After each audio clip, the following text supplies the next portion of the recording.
putting yourself into. Yes. Voluntary emergency team. Work without pay. Good.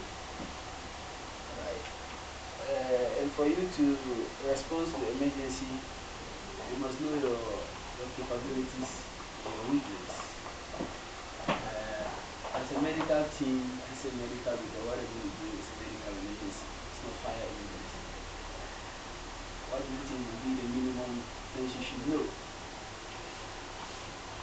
Feel free to talk what you like.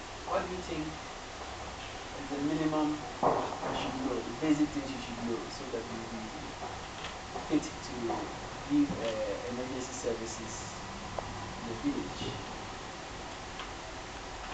What's your name? Where are you from? Adam. Adam, what do you think you should know? You know, if the village is in trouble, when you get there, you can do something medically. No, sit down, don't worry. I think we should be able to at least isolate or withdraw victims from the source. And we should be able to resuscitate patients or victims. We should also be able to... Any helper? Yes. I think we should be able to, as he has mentioned, to be able to do at least the basic things without necessarily using equipment, within the things that are available to us within our space. Then we should also be able to learn how to transport victims from the source to seek advanced care. Beautiful, yes. Okay.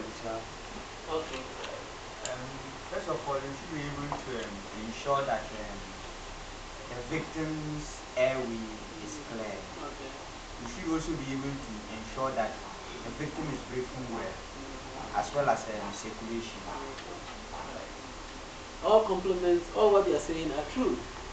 At least you should be able to look at the scenario, assess the scenario very fast, see where you are going to rescue your people to, see those who really need rescue, to rescue them first, and rescue those who believe they can make it, and don't spend too much time on those who cannot make it, or else you end up losing both.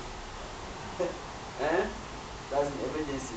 And first of all, you must also make sure that you are fit to be in that scenario. If your life is at threat, you don't go into the sin. Right. These are the basic things you should know, at least to say you can be able to rescue somebody. Can one person rescue 100 people involved in an emergency?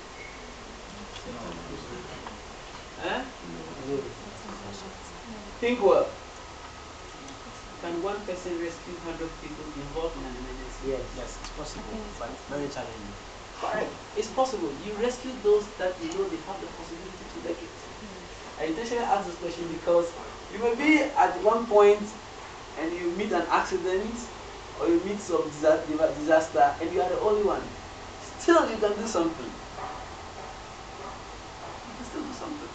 And in the lectures today, you see what you can do if you are alone. That is it. Yeah. So I'll start by introducing myself. Officially, I'm Dr. Anaba, anesthesiologist, intensivist, emergency physician. I'm at the teaching hospital, UBS. I wish you all be better than me in the future. So at least when I'm old and there's a disaster, I know there are people to rescue me. Yes. So if you could introduce yourselves. Yeah, you can sit down and talk. Don't worry, don't stand. Mohammed Isa. Right. Enes. All right. Adam Yakubu, NS. Enes, right. Shamsuddin Adams, NS. Enes. Okay, Yakubu, go. Isa Ramatu, NS. Sarah. Isa Ramatu. Isa Ramatu. Okay, Ramatu was my baby name when I was a kid. And I always cherish that name. Yes. Abdul Jalil, NS, S2. S2, right. Zakaria Sadi, Yes. Donna. Okay. Mohammed Awal, NS. Right. Mahmoud Idris Gomna, NS. Gomna. Yeah, there was some Gomna here. He was at the administration. Mr. Gomna. I don't know. Yeah, right. Okay. And you? Awal Isa. Awal Isa. Internal medicine. Oh, beautiful. You are doing internal. Yeah, internal medicine. Yeah. Right. And you? Mohammed Shamsuddin. Mama Shamsuddin. Yes, and Right. yes, M3. You end up not appearing because all those who are the cameras never appear. When you watch the important clips, discoveries in the world, they show the person doing the discovery, but they always leave those who make sure we get the images. Meanwhile, if they don't image it well, we can't get the. Very soon, I will story. give it to someone. Yeah, right. So today, basically, we are going to learn how to sort out patients. That is called triage. Yes, we have triage for hospitals and we have triage for disaster. We'll deal with both for you to understand, or else you get to a place and start trying to rescue. If you don't triage, you can't rescue. That's why I say one person can rescue. If you don't triage, you can't rescue. Then after that, we'll do, if there's time, we'll do what's called basic life support. After which, subsequent lectures will include first aid. First aid. We give first aid. First aid is very broad. It is. You think it's very small, but it's very broad because you have to treat everything that is involved in first aid and how you should manage everything that entails first aid. Yeah. We'll try to see whether we can give it in one lecture the whole day, or split it and then give it. But I'm preparing that lecture for you. Right. So. Today we'll start with triage. Come. Should we go with triage in hospital or in the outside hospital? Which one do you like first? Okay, let's go outside hospital first. Before when you get to hospital. Right. Okay.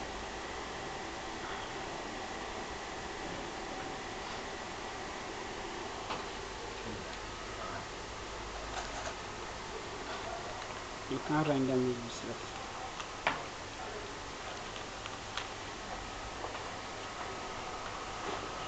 Right, mass casualty incident starts triage. Who can tell me what triage means? Okay, good. This is going to be an interactive. I don't give lectures bombarding. I ask questions at the end. I always have some few questions to ask to recap all what we've done. So, play an active role while we're doing this. Triage is simply sorting out and placing priority. Beautiful. Any other definition? That's the definition all of you know. That is triage. Sorting and giving priority to those who need it first. But mass casualty incident start triage is a method used to triage so many victims in one accident. To be able to save majority of the people and to minimize losing lives. When we go on, you see that it's controversial. You see it to be controversial, but it is not. It is evidence-based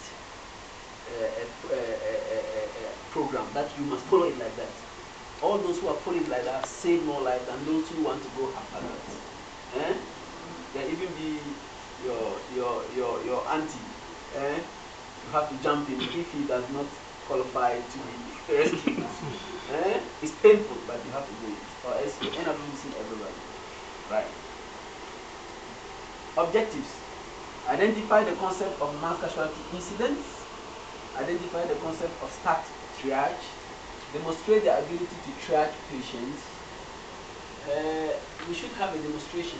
All these lectures will have demonstrations. Right. Identify the specifics of the Florida triage TAC and knowledge of the hospital start to finish program. That will enter into hospital triaging for mass casualty. Disaster and casualty. Casualty severity, casualty types, and timing of casualty fall. When there is a disaster, you always have to think of what type of casualty is it? What are the severities you expect? The casualty types. Is it breathing in, inhaling smoke? Is it that bricks are falling onto people? Is it that fire burnt people? You have to know the types. And the timing of the flow. You have to know the timing of the flow. Who people get to the hospital first? Which people do you think will get to the hospital first when there's a mass casualty? Just to test you. Who will get to the question? Let's imagine that a car, God forbid, a car gets an accident at the police barrier over there. Which are the people who get here first? Among the victims. I think those who breathing difficult area of pressure. No. Yes. Whose breathing cannot be controlled at the side of Then if you can't control, you may die there. The very minor injuries get you first. Because those who are severely ill will be waiting for ambulance and special vehicles to convey them. Those who can jump into another car passing would get here first. Those who can sit on a motorbike would get here first. So you have to know how to program to receive patients. If you hear of a mass casualty, we'll get there. I just wanted you to give me what you know, and when we finish the lecture, you tell me what you have now learned. Right, beautiful. Casualty severity. Large majority of victims in disaster have minor injuries. Large majority. And examples are there. Because not everybody would have so big crash injuries. Large majority of them have minor injuries. I believe you have to sit down and pick the notes. You think you are okay? I'm going to even pause it. Alright, beautiful. I don't even know where to pause it. Sheer numbers of patients can overwhelm the system. Like, we have very few doctors here. If the number is so overwhelming, like the articulator that had the accident the other time, they overwhelm the doctors. Nurses and paramedics and others have to function as doctors or medical personnel. So sheer numbers can overwhelm. Like if you are alone who goes to meet the accident.